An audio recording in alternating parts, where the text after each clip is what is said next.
Hi welcome back. इससे पहली वाली video was about cardinal utility analysis या फिर जिसे हम कहते हैं मार्जिनल यूटिलिटी एनालिसिस। और क्योंकि यूटिलिटी को एग्जैक्ट नंबर्स में डिफाइन करना बहुत मुश्किल होता है, इसलिए हम पढ़ते हैं ऑर्डिनल यूटिलिटी अप्रोच या जिसे हम कहते हैं इंडिफरेंस कर्व एनालिसिस, जो ये मानता है कि कंज्यूमर जो है वो अपनी यूटिलिटी को कंपेयर कर सकता है, अपनी सेटिस्फैक्शन को कंपेयर कर सकता है, उसे मेजर नहीं कर सकता है। तो हम स्टार्ट करेंगे एक एग्जाम्पल के साथ। एक एग्जाम्पल से समझते हैं। आई एम हंग्री और मेरे पास दो ऑप्शंस हैं, पिज़्ज़ा एंड बर्गर। अब हमें बताना है कि इन दोनों के कौन से कॉम्बिनेशंस मुझे इक्वल अमाउंट ऑफ सेटिस्फैक्शन देंगे। जैसे अगर मैं 1 यूनिट पिज़्ज़ा की और 10 यूनिट्स बर्गर की कंज्यूम करती हूँ तो मुझे उससे उतनी ही सेटिस्फैक्शन मिलेगी जितना मुझे 4 यूनिट्स पिज़्ज़ा की और 4 यूनिट्स बर्गर की कंज्यूम करके मिलेगी। So we try to identify all such points combinations जिन पर रहकर हमारी सेटिस्फैक्शन सेम रहे, क्योंकि हम मान रहे हैं कि कंज्यूमर यूटिलिटी मेजर नहीं कर सकता है पर कंपेयर कर सकता है। तो एक टेबल बनाते हैं जो पिज़्ज़ा और बर्गर के वो कॉम्बिनेशंस दिखाएगा जहां पर सेटिस्फैक्शन सेम है। Therefore point A 1 unit of pizza and 4 units of burger. Point B 2 units of pizza and 7 units of burger. Point C 3 units of pizza and 5 units of burger. Point D 4 units of pizza and 4 units of burger.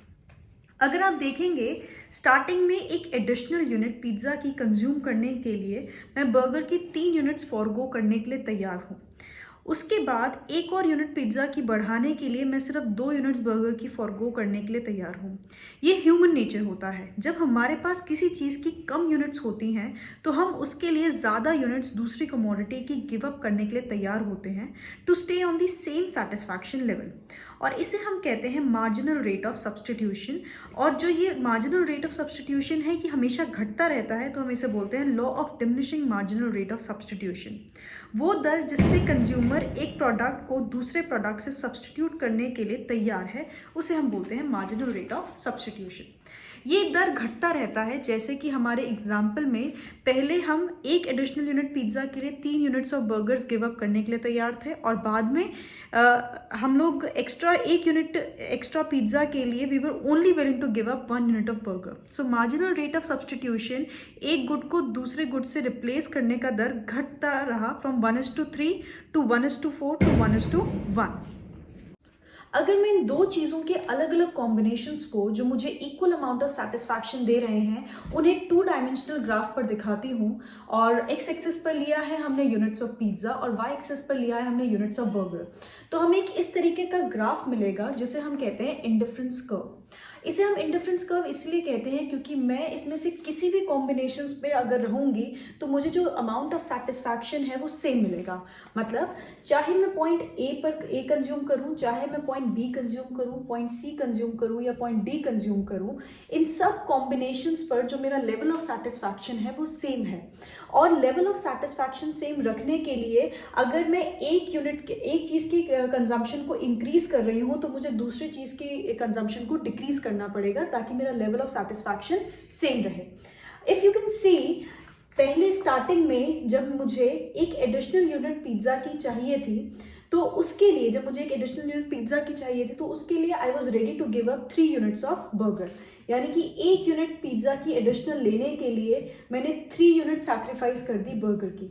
उसके बाद एक और unit additional pizza की लेने के लिए मैंने 2 unit sacrifice कर दी बर्गर की। उसके बाद अगर मुझे फर्दर अपनी कंजम्पशन ऑफ पिज़्ज़ा को इंक्रीज करना था, 1 यूनिट से मुझे उसे और इंक्रीज करना था, then I was only ready to sacrifice 1 unit of burger.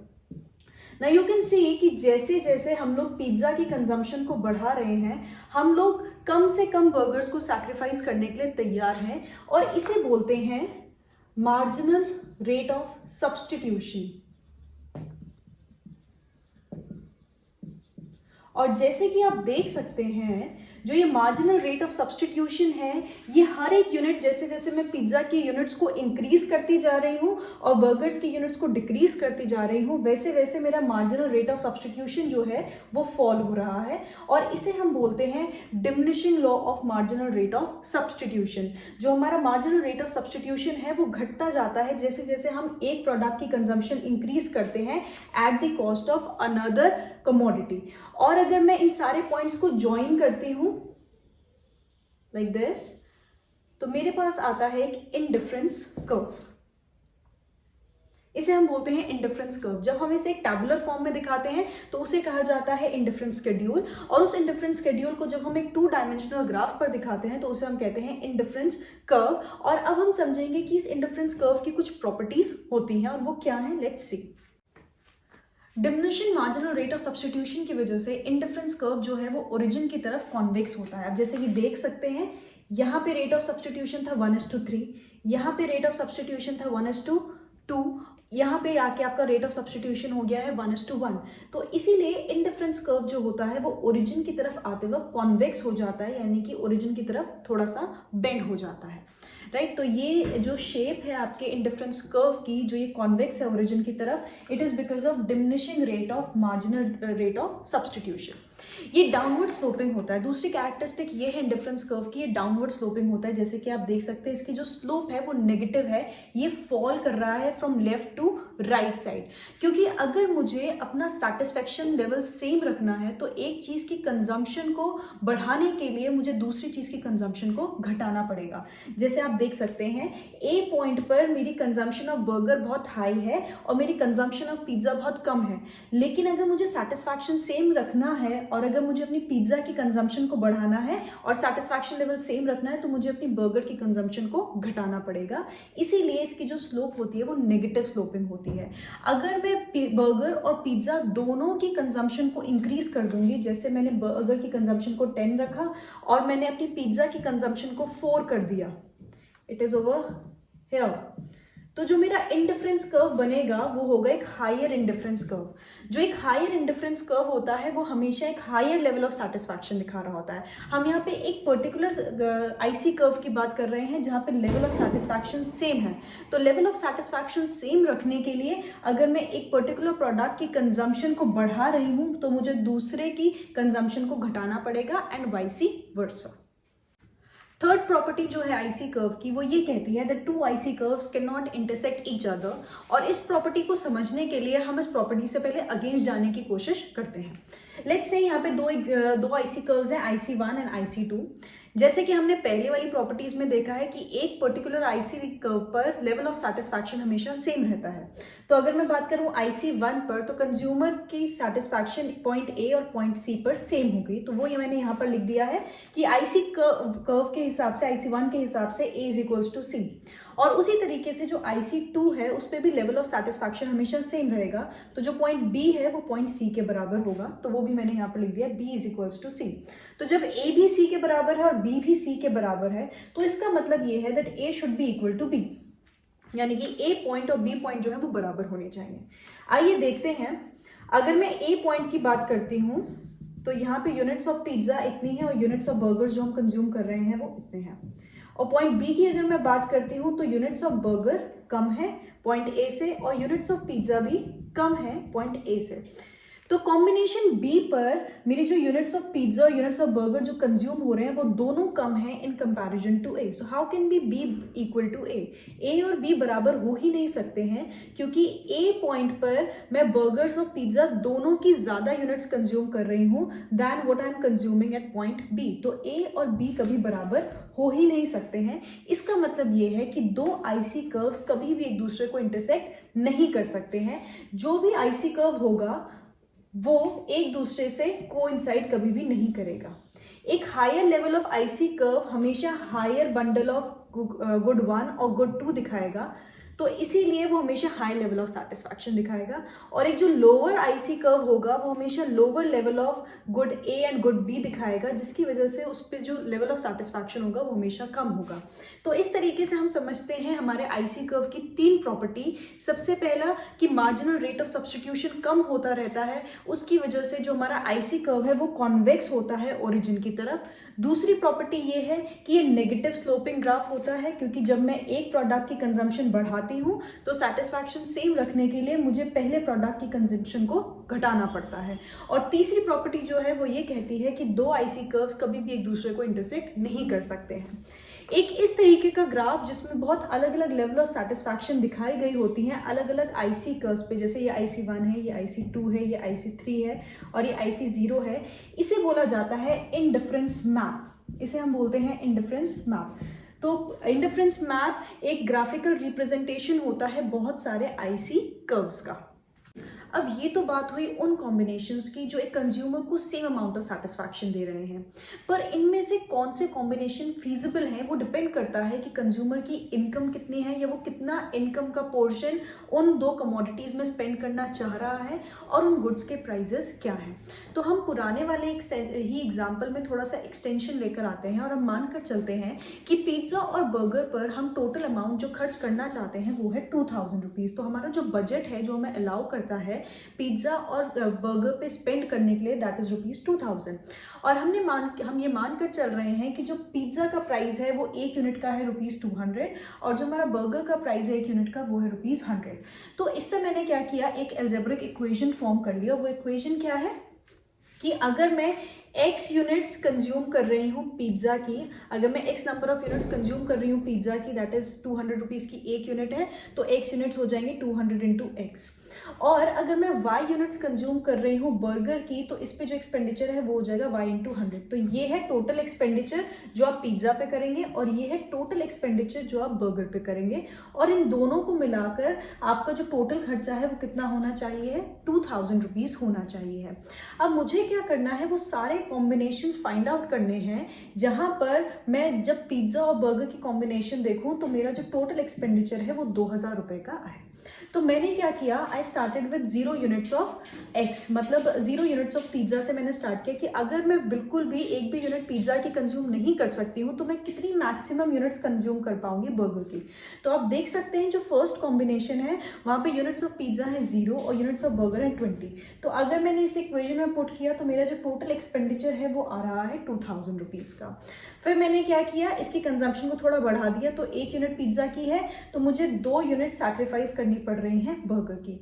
अब ये बहुत ऑब्वियस है, ऐसा इसीलिए हो रहा है क्योंकि जो आपका पिज्ज़ा का प्राइस है वो बर्गर के प्राइस से डबल है। तो अगर आपको एक एडिशनल यूनिट पिज्ज़ा की कंज्यूम करनी है तो आपको 2 यूनिट्स बर्गर की सैक्रिफाइस करनी पड़ेंगी। और इसी हिसाब से अगर आप मैक्सिमम यूनिट्स पिज्ज़ा की कंज्यूम करते हैं, दैट इज 10 यूनिट्स अगर आप पिज्ज़ा की कंज्यूम करते हैं तो आप बर्गर की एक भी यूनिट कंज्यूम नहीं कर पाएंगे और आपका टोटल एक्सपेंडिचर पहुंच जाएगा 2000 रुपीज़ पर। तो मैक्सिमम यूनिट जो आप बर्गर की कंज्यूम कर सकते हैं वो है 20 और मैक्सिमम यूनिट्स जो आप पिज्ज़ा की कंज्यूम कर सकते हैं वो है ₹10। और यहाँ से जब मैं इस टैबुलर रिप्रेजेंटेशन को एक ग्राफिकल फॉर्म में दिखाऊंगी तो हम उसे बोलते हैं बजट लाइन। यहाँ पे हम उन सारे कॉम्बिनेशंस की बात कर रहे हैं जो फीजिबल हैं, जो एक कंज्यूमर एक्वायर कर सकता है क्योंकि जो उसका बजट कंस्ट्रेंट है उसे अलाउ कर रहा है ये सारे कॉम्बिनेशंस एक्वायर करने के लिए। अब अगर इसे एक 2 डायमेंशनल ग्राफ के फॉर्म में रिप्रेजेंट किया जाए जहां पे हम लोग यूनिट्स ऑफ पिज्ज़ा को x एक्सिस पर ले रहे हैं और यूनिट्स ऑफ बर्गर को y एक्सिस पर ले रहे हैं, तो हमें एक इस तरीके का ग्राफ मिलेगा जो एक एक्सिस से शुरू होकर दूसरे एक्सिस पर जा रहा है। जहां पर ये y एक्सिस को टच कर रहा है वो पॉइंट हमें बताता है कि मैक्सिमम यूनिट्स हम इस प्रोडक्ट की कितनी कंज्यूम कर सकते हैं एक गिवन लेवल ऑफ बजट पर। तो 2000 के बजट पर मैं मैक्सिमम यूनिट्स बर्गर की कंज्यूम कर सकती हूँ 20। और उसी तरीके से अगर मैं x एक्सिस वाले पॉइंट की बात करूं तो ये बता रहा है कि आप मैक्सिमम यूनिट्स कितनी कंज्यूम कर सकते हैं पिज्ज़ा की at a given income that is ₹2000। तो आप मैक्सिमम 10 यूनिट्स कंज्यूम कर सकते हैं एट अ बजट ऑफ ₹2000। और इसके बीच में जितने भी ये कॉम्बिनेशंस हैं बर्गर और पिज्ज़ा के, ये सब के सब फीजिबल हैं क्योंकि इसमें जो हमारा जो स्पेंडिंग है वो कितनी जा रही है, ₹2000 जा रही है। और जब हम इन सारे पॉइंट्स को मैच कर देते हैं तो एक वर्टिकल लाइन हमें मिलती है एक एक्सिस से शुरू होकर दूसरे एक्सिस तक, और इसे हम बोलते हैं बजट लाइन। अगर मैं इस बजट लाइन की स्लोप के बारे में बात करूं तो स्लोप आपको यहाँ पर दिख रहा है कि एक यूनिट पिज्ज़ा की इंक्रीज करने के लिए मुझे 2 यूनिट्स बर्गर की सैक्रिफाइस करनी पड़ रही हैं, 20 से 18, देन 18 से 16, 16 से 14 एंड सो ऑन। तो जो हमारी स्लोप है वो किसके बराबर है, हमारा जो प्राइस है कमोडिटी x का और जो प्राइस है कमोडिटी y का। कहने का मतलब ये है कि मुझे हर एक एडिशनल पिज्ज़ा की यूनिट को बढ़ाने के लिए मुझे 2 यूनिट सैक्रिफाइस करनी पड़ रही हैं बर्गर की। तो जो मेरी स्लोप है एक के सब्सटीट्यूशन में मुझे 2 यूनिट सैक्रिफाइस करनी पड़ी है, एक की एडिशन के लिए मुझे 2 यूनिट्स इसकी सब्ट्रैक्ट करनी पड़ रही हैं। इसीलिए जो स्लोप है हमारी बजट लाइन का वो बराबर होता है जो 2 कमोडिटीज़ हम ले रहे हैं उनके प्राइस के रेशो के बराबर। So the slope of your budget line is equals to price of x divided by price of y. ये बहुत relevant है दोनों आपका इंडिफरेंस कर्व एनालिसिस में। इंडिफरेंस कर्व का जो स्लोप है जो मार्जिनल रेट ऑफ सब्स्टिट्यूशन के बराबर होती है, और बजट लाइन जिसकी स्लोप दो कमोडिटीज के प्राइस के रेशियो के बराबर होती है, ये दोनों बहुत रेलिवेंट होती हैं क्योंकि इन्हीं से हम लोग डिटरमाइन करते हैं at the end consumer equilibrium. ये है वो ग्राफ जो बता रहा है कंज्यूमर सैटिस्फैक्शन, और ये है वो ग्राफ जो इनकम और प्राइस को ध्यान में रखते हुए पॉसिबिलिटीज बता रहा है। और इन दोनों को साथ में समझना बहुत ज़रूरी है कंज्यूमर इक्विलिब्रियम को समझने के लिए। एक रैशनल कंज्यूमर अपने बजट में रहते हुए मैक्सिमम सैटिस्फैक्शन अचीव करने की कोशिश करेगा। अगर बात की जाए पॉइंट डी और पॉइंट ई की, तो ये दोनों पॉसिबल नहीं है क्योंकि मेरा बजट इसे सपोर्ट नहीं करता है। मेरी बजट लाइन यहाँ पर है और जो ये पॉइंट्स हैं ये सपोर्ट नहीं करता है क्योंकि मेरे बजट के अंडर नहीं आते हैं। पॉइंट एफ जो है वो डिजायरेबल नहीं है क्योंकि मैं अपने बजट के हिसाब से सैटिस्फैक्शन डिराइव नहीं कर पाऊंगी। मेरा बजट सपोर्ट करता है इस लेवल की सैटिस्फैक्शन, और अगर मैं पॉइंट एफ कंज्यूम करूंगी तो मतलब मैं अपने बजट के अकॉर्डिंग अपनी सैटिस्फैक्शन डिराइव नहीं कर रही हूँ। अगर हम बात करें पॉइंट ए, सी और बी की, ये अटेनेबल है। पॉइंट ए और बी जो है, अगर आप देखेंगे पॉइंट ए, सी और बी अटेनेबल है क्योंकि हमारी बजट लाइन पर भी है और ये हमें कुछ अमाउंट ऑफ सैटिस्फैक्शन भी दे रहे हैं। तो पहले बात करते हैं पॉइंट ए और पॉइंट बी की, क्योंकि ये एक ही आईसी कर्व पर आ रहे हैं, दैट इज IC1।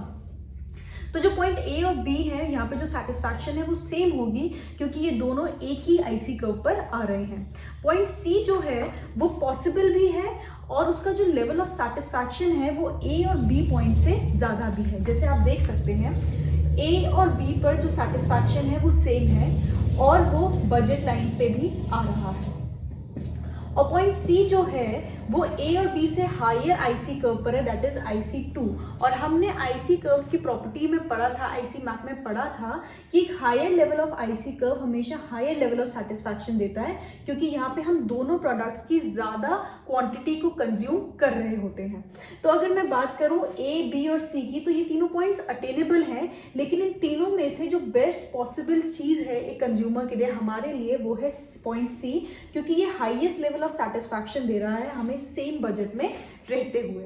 तो हम कह सकते हैं कि जहां पे हमारा आईसी कर्व टेंजेंट होता है हमारी बजट लाइन के, वो होता है हमारा कंज्यूमर इक्विलिब्रियम। मतलब वो एक ऐसा पॉइंट होता है जहां पर एक कंज्यूमर रहना चाहेगा, क्योंकि हमने ये समझा था पहले ही, यूटिलिटी पढ़ने से पहले ही, कि एक कंज्यूमर जो है, मानकर चल रहे हैं वो एक रैशनल कंज्यूमर है, वो हमेशा अपनी सैटिस्फैक्शन को मैक्सिमाइज करने की कोशिश करेगा। तो वो पॉइंट ए और बी पर नहीं रहना चाहेगा क्योंकि उसे सेम बजट पे एक हायर लेवल ऑफ सैटिस्फैक्शन मिल सकती है और वो है पॉइंट सी। तो मतलब एक कंज्यूमर के लिए कंज्यूमर इक्विलिब्रियम तब होता है जहां पर जो आईसी कर्व है वो टेंजेंट होता है आपकी बजट लाइन के। अगर हम इसे और एक्सटेंड करें और प्योरीफाई करें तो हमने पढ़ा था कि जो हमारा ये आईसी कर्व होती है, आईसी कर्व का अगर मैं यहाँ पर स्लोप कैलकुलेट करने लगूं, अगर मैं इस IC2 की स्लोप कैलकुलेट करने लगूं पॉइंट सी पर, तो वो होगी मार्जिनल रेट ऑफ सब्स्टिट्यूशन के बराबर। और अगर मैं बात करूं बजट लाइन की स्लोप की, तो यहाँ पे बजट लाइन की जो स्लोप है वो होगी बराबर price of x price of y के रेशियो के बराबर होगी। तो हम ये कह सकते हैं कि जहां पे मेरे आईसी कर्व की स्लोप मेरे बजट लाइन की स्लोप के बराबर हो जाएगी, वो मेरे लिए मेरा कंज्यूमर इक्विलिब्रियम का पॉइंट होगा। अगर मैं इसे एक इक्वेशन के फॉर्म में दिखाऊं, तो जहां पर मार्जिनल रेट ऑफ सब्स्टिट्यूशन, मतलब वो रेट ऑफ सब्स्टिट्यूशन जिससे हम बर्गर को सब्स्टिट्यूट कर रहे हैं पिज्जा से, वो बराबर होगा price of pizza and price of burger के रेशियो के बराबर, वो होगा हमारा कंज्यूमर इक्विलिब्रियम का पॉइंट। तो हमने इंडिफरेंस कर्व एनालिसिस में क्या देखा, पहले हमने फाइंड आउट किया एक आईसी कर्व जहाँ पे लेवल ऑफ सैटिस्फैक्शन सेम है, फिर हमने फाइंड आउट की एक बजट लाइन जो फीजिबल है, जो हमारे बजट में आती है।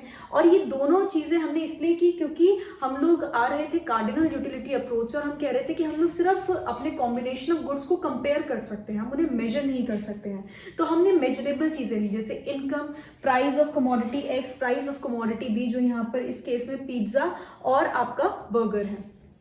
तो हमने क्या किया, जब इसे एक ग्राफिकल रिप्रेजेंटेशन में पुट किया तो हमने देखा जहाँ पे ये दोनों मीट करेंगे, यानी कि जहाँ पे इसकी स्लोप और इसकी स्लोप बराबर हो जाएगी, वो होगा हमारा कंज्यूमर इक्विलिब्रियम का पॉइंट। तो इस केस में जो अगर हम देखेंगे तो जहाँ पे marginal rate of substitution price of X और प्राइस ऑफ वाई के रेशियो के बराबर आ जाएगा, that is my consumer equilibrium point according to my indifference curve analysis. Thank you for watching complete video. अगर वीडियो अच्छी लगी हो तो please like, comment, share and suggestions are always welcome. We have completed consumer behaviour और next video में हम बात करेंगे डिमांड के बारे में। सो please don't forget to subscribe and hit the bell icon ताकि आप न्यू वीडियोज़ के बारे में अपडेटेड रहें।